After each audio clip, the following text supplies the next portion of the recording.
अब बात करते हैं प्रोफेशनल सेल्फ की। तो प्रोफेशनल सेल्फ क्या होता है? ये पर्सनल सेल्फ जो होता है हमारा, उससे कम्प्लीटली डिफरेंट होता है। पर्सनल सेल्फ में हमने देखा था कि हमारा जो आइडेंटिटी है, हमारा way of communicating with people है आउटसाइड ऑफ प्रोफेशनल वर्ल्ड, वो कैसा है, ठीक है। पर प्रोफेशनल सेल्फ में क्या होता है, इसमें हमारी जो आइडेंटिटी, हमारी जो पहचान है, हमारी स्किल्स कैसी है, हमारी अचीवमेंट क्या है, हमारी क्वालिफिकेशन कितनी है, ठीक है, ये सब प्रोफेशनल सेल्फ में डिसाइड होता है। ये एसोसिएट होता है उन इंडिविजुअल्स के साथ जो मतलब जो भी काम कर रहे हैं और जो भी उन्होंने प्रोफेशन चूज कर रखा है, जो प्रोफेशनल्स बेसिकली होते हैं, जो भी किसी कंपनी में या कहीं पर भी काम कर रहे हैं, उनके लिए प्रोफेशनल सेल्फ का इंपॉर्टेंस सिग्निफिकेंस होता है।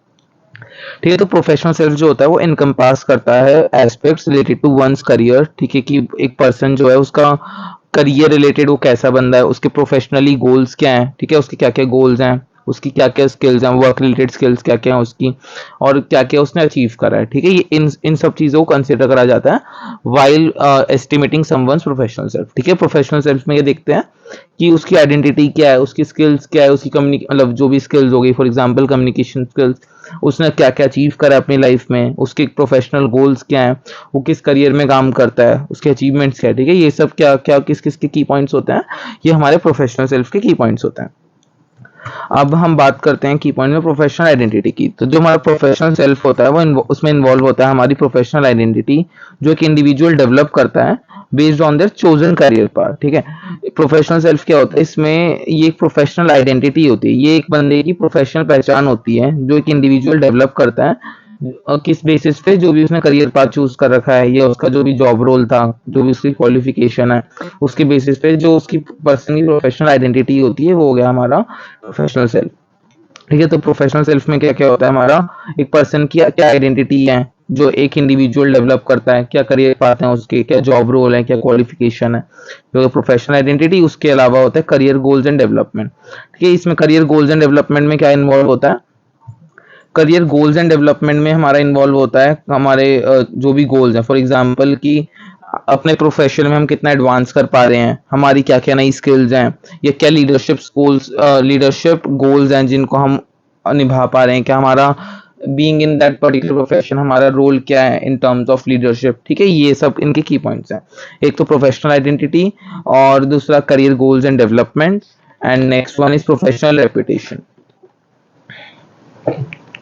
ठीक है। प्रोफेशनल रेपुटेशन का मतलब क्या होता है कि एक जो भी पर्टिकुलर पर्सन है उसकी रेपुटेशन कैसी है, उसकी जो उस पर्टिकुलर प्रोफेशन के अंदर उस बंदे की रेपुटेशन क्या है, ठीक है। तो प्रोफेशनल सेल्फ में क्या इंक्लूड होता है कि रेपुटेशन जो एक इंडिविजुअल डेवलप करता है with in their professional sphere, ठीक है। मतलब जैसे बोलते हैं ना, इस पर्सन की गुडविल इतनी है, जैसे मान लो कि अगर आप हो, आप one of the most trusted top most employee हो कंपनी के, तो जो सीईओ होता है वो किसी की बात पे या एचआर जो होता है वो किसी की बात पे विश्वास करे ना करे पर आपकी पे कर लेता है, तो ये this is what reputation is, ठीक है। तो ये हमारे डिपेंड करता है कि हमारी क्या रेपुटेशन है प्रोफेशनल स्फीयर में। अब जो हमारी रेपुटेशन है वो बिल्ड कैसे होती है हमारी इन प्रोफेशन, ठीक है। रेपुटेशन बिल्ड कैसे होती है, ये बिल्ड होती है थ्रू वर्क एथिक, कि हम क्या वर्क एथिक को नजर में रख रहे हैं, हमारा वर्क एथिक कैसा है, मतलब कि एथिक कितना अच्छे प्यार से हम लोगों के साथ काम निकलवा पाते हैं, काम कर पाते हैं, ठीक है। रिलायबिलिटी, अगर जो भी आपको काम दिया जा रहा है उसके लिए आप रिलायबल हो या नहीं, आप मतलब ऐसा तो नहीं है कि कोई किसी ने आपको काम दे दिया, आप लीनियंट वे में एक दिन का टाइम दिया, आप दो दो तीन तीन लगा के वो पर्टिकुलर काम कर रहे हो, ये रिलायबिलिटी। एंड कैसे आप इंटरेक्ट करते हो अपने कलीग से, क्लाइंट से, स्टेक होल्डर से, this is all are crucial factors in building someone's reputation in profession, ठीक है। ये हो गया professional reputation. Work life integration, जिसको हम प्यार से जानते हैं वर्क लाइफ बैलेंस के नाम से, ठीक है।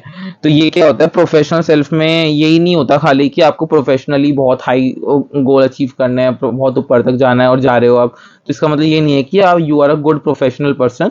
रादर एक गुड प्रोफेशनल पर्सन वो होता है जो एक प्रॉपर इफेक्टिव टाइम मैनेजमेंट के साथ अपना जो वर्क लाइफ बैलेंस है, ठीक है, अपनी पर्सनल लाइफ और प्रोफेशनल लाइफ को मैनेज करके चल पाए, ठीक है। इसमें क्या होता है, इट इंक्लूड्स कि जिसमें हम जो भी रिस्पॉन्सिबिलिटीज हमें दी गई है प्रोफेशनल के द्वारा, जो प्रोफेशन में हमें रिस्पॉन्सिबिलिटी मिली उसको निभा पाए हम, जो पर्सनली हमें हमारी जो रिस्पॉन्सिबिलिटी टुवर्ड्स आवर फैमिली, तो उसको हम फुलफिल कर पाए, एक बाउंड्री सेट कर पाए, दोनों के बीच में गैप रख पाए, जिससे दोनों में से कोई भी लाइफ हमारी हैम्पर ना हो, एंड इंश्योर कर पाए कि दोनों लाइफ साथ साथ हमारी कैरी ऑन कर सकें, ठीक है।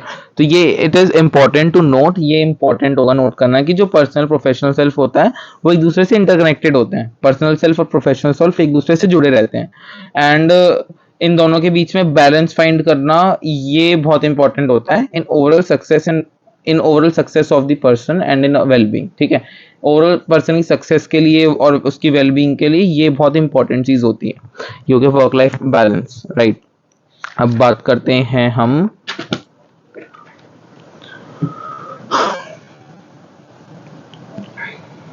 प्रोफेशनल एथिक्स की। ठीक है, अब बात करते हैं प्रोफेशनल एथिक्स। प्रोफेशनल एथिक्स क्या होता है?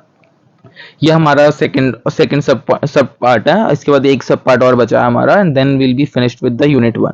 ठीक है, तो फटाफट खत्म करते हैं। कोई डाउट आए तो feel free to ask in comment section, right. तो अब बात करते हैं प्रोफेशनल सेल्फ की, सॉरी प्रोफेशनल एथिक्स की। उसमें क्या क्या इंक्लूड होता है हमारा? Responsibility, accountability, loyalty, commitment, cultural sensitivity and competence. ठीक है, इन सब पॉइंट्स के बारे में ये आपको पता ही होना चाहिए। One of the most important topic है। इसमें आपको क्वेश्चन आता है, explain the professional ethics which we get implemented in our professional life. ठीक है, आपसे एथिक्स पूछ लेगा, what are the ethics which we follow in our which we need to follow in our professional life. ठीक है, ये question very important है। Question इसमें ये बन सकता है, what are the ethics need to follow in professional life?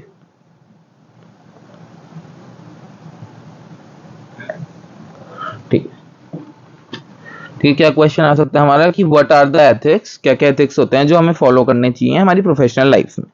तो प्रोफेशनल एथिक्स में ये सब हो गया। तो प्रोफेशनल एथिक्स होता क्या है वैसे, अगर आपको मैं इन लेमन लैंग्वेज समझाऊं तो ये एक मॉरल प्रिंसिपल्स होते हैं। ठीक है, ये एक आपको गाइडलाइंस या प्रिंसिपल्स दिए जाते हैं और एक स्टैंडर्ड्स दिए जाते हैं कि इसके दायरे में आपको काम करना है। ठीक है, और फॉर एग्जांपल जैसे आपको आपका प्रोफेशनल है, आप मान लो किसी कंपनी के एचआर हो, तो उसमें आपका जो आपको प्रिंसिपल्स दिए गए हैं कि while taking the interview you need to be in proper formals and you need to read the resume of that particular person in an efficient manner। और साथ साथ आपको स्टैंडर्ड्स दिए गए हैं कि अगर वो पर्टिकुलर पर्सन इन स्टैंडर्ड्स पे खड़ा होता है तभी उसका इंटरव्यू अप्रूव करना है। ठीक है, ये हो गया प्रोफेशनल एथिक्स। ठीक है, ये एक एथिक्स होता है जो हर एक प्रोफेशनल अपने अपने प्रोफेशन में फॉलो करता है। उसके अलावा जो प्रोफेशनल्स होते हैं उनको एक्सपेक्ट किया जाता है कि वो जो भी उनकी एथिकल वैल्यूज हैं उनको अपहोल्ड कर सकें, एंड जो भी उनका बिहेवियर है या जो भी रिस्पॉन्सिबल एंड अकाउंटेबल बिहेवियर है उसको वो अच्छे से फॉलो कर पाए। ठीक है, ये हो गया प्रोफेशनल्स का।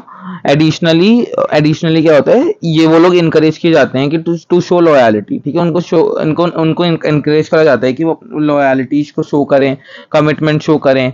ठीक है, जो भी आपके प्रोफेशनल्स होते हैं लॉयलिटी टूवर्ड्स द कंपनी वो शो करें, जो भी कंपनी का डेटा है वो कहीं और लीक ना करें, जो भी उन्होंने कमिट कर दिया है टू द पर्टिकुलर वर्क उसको वो फॉलो करें, उसको वो फर्स्ट प्रायोरिटी रखें। कल्चरली सेंसिटिव ना हो।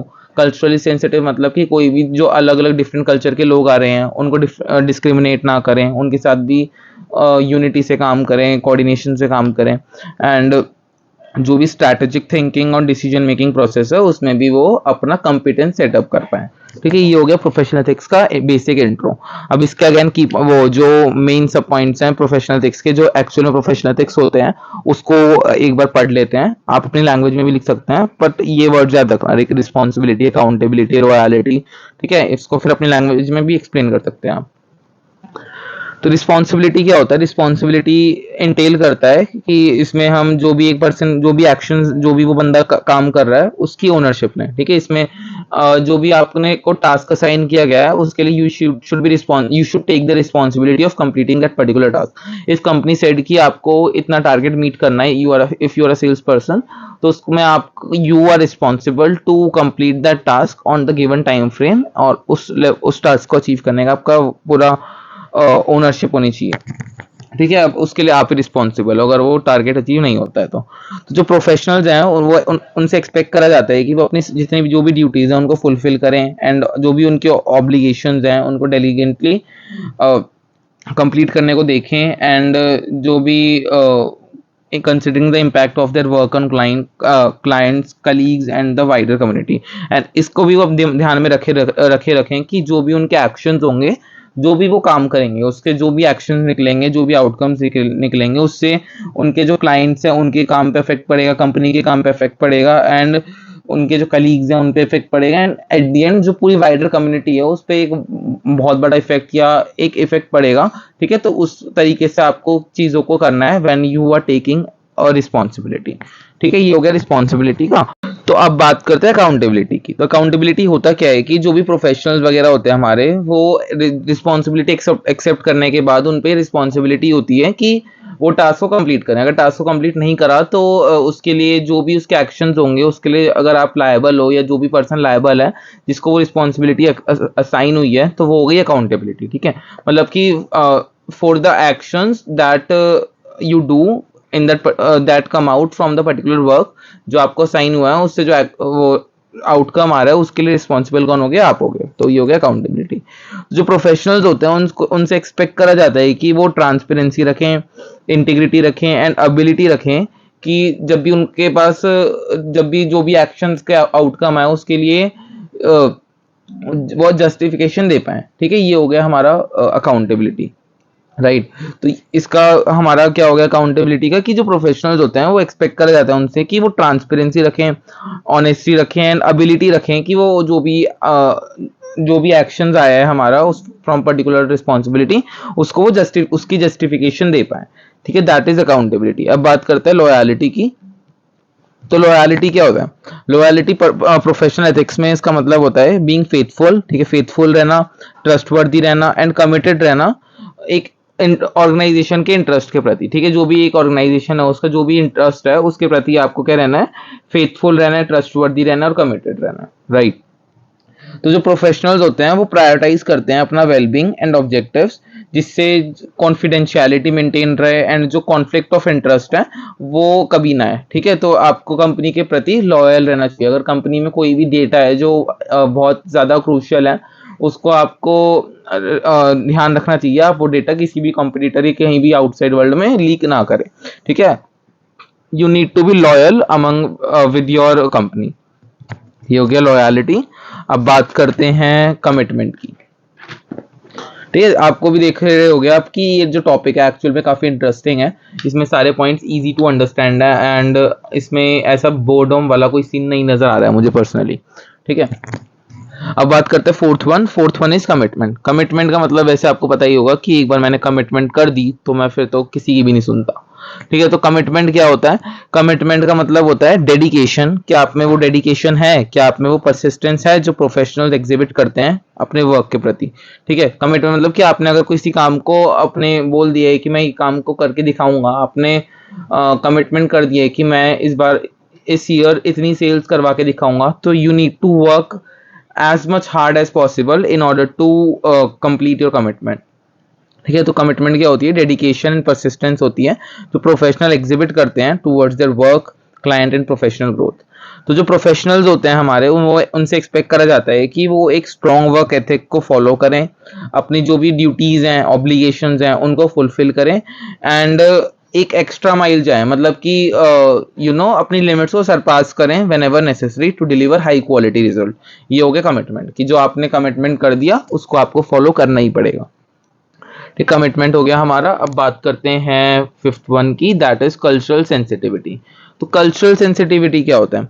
कल्चरल सेंसिटिविटी होता है हमारा कि हम जो भी जैसे आप जॉब जाते हो तो वहाँ पे ये नहीं है कि हर कोई आपको आपके ही कल्चर का मिलेगा। देयर आर चांसेस कि कोई दूसरे नॉर्थ ईस्ट से होगा, कोई बिहार से होगा, कोई कहीं से होगा। ठीक है, वो अलग अलग स्टेट से, कैपिटल से हो सकता है। तो अगर अलग अलग स्टेट कैपिटल से है तो उस केस में क्या होगा कि जो कल्चर होगा वो भी काफ़ी ज़्यादा डाइवर्सिफाइड होगा। वो हर कोई अलग अलग कल्चर से आ रहा है, हर किसी के understanding towards the particular thing अलग अलग है, हर कोई अपने कल्चर के पर्सपेक्टिव से चीज़ों को देख रहा है। ठीक है, हर किसी की वैल्यूज़ अलग हैं। तो इसमें कल्चरल सेंसिटिविटी क्या होता है कि आपको जो भी, no matter that person is coming from which culture, you need to be very coordinative with that person. आपको डिस्क्रिमिनेट नहीं करना है एंड एक इंक्लूसिव इंटरेक्शन रखनी है जिसमें B it from any diverse age group, आप हर एज ग्रुप के साथ एक इंक्लूसिव होके, साथ में होके कोऑर्डिनेट करके काम कर पाए, ठीक है। तो ये हो गया inclusive interaction, cultural sensitivity. And sixth one is competence. Competence मतलब कंपटीशन, या फिर इसमें क्या होता है, कंपिटेशन, कंपिटेंस में क्या क्या चीज होती है, इसमें इन्वॉल्व होता है हमारा possessing the knowledge, skills and जो एक्सपर्टीज रिक्वायर्ड होती है टू परफॉर्म वंस प्रोफेशनल, ठीक है। तो प्रोफेशनल ड्यूटीज इफेक्टिवली, ठीक है। तो इसमें क्या कहते हैं, कॉम्पिटेंस का मतलब क्या होता है कि जो भी आपको ड्यूटी परफॉर्म, प्रोफेशनल ड्यूटी को फुलफिल करना है, उसके लिए क्या आपके पास प्रॉपर नॉलेज है, क्या आपके पास प्रॉपर स्किल सेट है, क्या आप प्रॉपर इतने एक्सपर्ट हो कि आप उस प्रोफेशनल ड्यूटी को अकम्प्लिश कर पाओगे। तो ये हो गया कॉम्पिटेंस, ठीक है। तो जो प्रोफेशनल्स होते हैं उनको एक्सपेक्ट करा जाता है कि वो अपनी नॉलेज को in this dynamic world update करते रहें, अपने आप को अपना अपना बेटर वर्जन बनते रहें, ठीक है, ऑनगोइंग ट्रेनिंग लेते रहें, राइट। ये सब करने से क्या होगा, उनके पास वो सारी नॉलेज स्किल्स होंगी जो आज के टाइम पे चाहिए होती हैं, एंड वो एक एफिशिएंटली टास्क को कंप्लीट कर पाएंगे। ये हो गया कॉम्पिटेंस, ठीक है। अब ये क्या कह रहा है, adhering to the ethical principles. अगर आप एथिकल प्रिंसिपल्स पे अधेर कर रहे हो तो उससे क्या होगा, आपके अंदर जो प्रोफेशनलिज्म है वो और ज्यादा बूस्ट अप होकर आएगा, ट्रस्ट आप पे अच्छा बिल्ड होगा लोगों का, एंड जो ऑनेस्टी है वर्क प्लेस में, इंटीग्रिटी है, वो काफी ज्यादा आपकी रहेगी, ठीक है, अगर आप इन चीजों को फॉलो करते हो तो अब अगर आप रिस्पॉन्सिबिलिटीज को अपहोल्ड कर रहे हो, अकाउंटेबिलिटी को दिखा रहे हो, लॉयल लॉयल रह रहे हो, कमिटेड रह रहे हो, कल्चरल सेंसिटिव हो, कॉम्पिटेंस हो, तो उससे क्या होगा, जो प्रोफेशनल्स हैं वो कंट्रीब्यूट करते हैं to a positive and ethical work environment, ठीक है। इसमें क्या होता है कि जो प्रोफेशनल्स होंगे फिर वो कंट्रीब्यूट करेंगे एक पॉजिटिव एनर्जी के साथ और एक ऑनेस्ट वाले, एक डेमोक्रेटिक वर्क एनवायरनमेंट के साथ वो काम कर पाएंगे, ठीक है। ये हो गया कंक्लूजन इसका। अब इसी के साथ साथ हमारा एक टॉपिक और बच जाता है यूनिट 1 का। आई थॉट कि एक वीडियो में कंप्लीट करा दूंगा, but it's taking too long to complete the videos, क्योंकि मैं अपनी साइड से एक्सप्लेन करने का बेस्ट ट्राई कर रहा हूँ, राइट। तो अब यूनिट 1 का हमारा एक पार्ट हो गया है, सेकंड पार्ट भी हो गया। एक छोटा सा पार्ट रहता है गोल सेंसिटिव एंड टाइम मैनेजमेंट, ये हम नेक्स्ट वीडियो में कवर कर लेंगे, ठीक है। Till then stay tuned, and इससे पहले कि आपने 2 वीडियोस नहीं देखी है तो आप चेकआउट कर लेना, और कोई भी डाउट आता है तो feel free to reach me out through WhatsApp और कमेंट वुड बी प्रेफर्ड, ठीक है। तो इस वीडियो में इतना ही, अब मिलते हैं नेक्स्ट वीडियो में with the last topic, goal setting and time management. जब तक के लिए बाय बाय, टेक केयर।